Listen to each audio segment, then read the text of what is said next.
What do you believe about depression? Do you believe depression is a real thing? I believe that feeling depressed is real. I don't believe depression as a clinical disease is real, no. Really?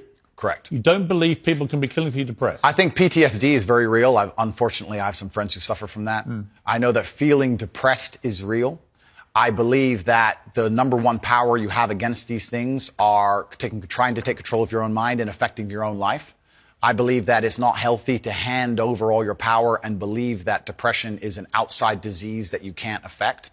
I know that when I've had difficult periods in my life, and also many of my friends, like I've said, suffer from PTSD and been through terrible things.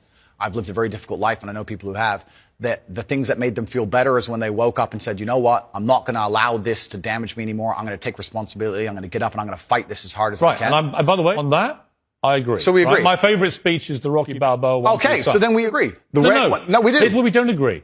Piers. You don't... No, hang on. You got to let me Sure. interject when I don't agree with you, Sure. right?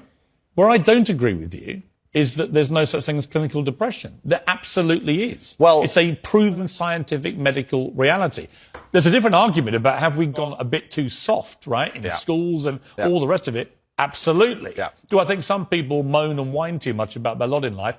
Definitely. Okay. Are we a victimhood society? 100%. Okay. Is there such a thing as clinical depression? Absolutely. And my argument is that if you actually bracket everybody who's not clinically depressed and doesn't have the genuine medical condition, then actually if millions of people are deemed to have depression, the ones who really need the help don't get it. Well, that's my point. Well, that I would agree with. You're right. I think it's certainly an overused term. But you don't accept there is such a thing as clinical depression? No, I don't. And that, to me, is a damaging view. Okay. Well, let me explain why.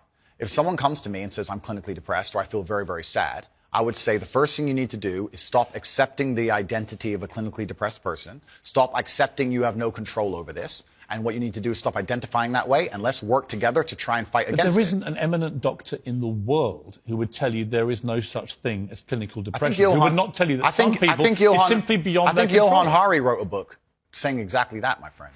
He's not an eminent doctor. No, but he's a journalist. I said depression wasn't real long ago and was attacked for it. Then Johann Hari wrote a book which What's it got to do with Johann Hari? Because he wrote a book proving me right.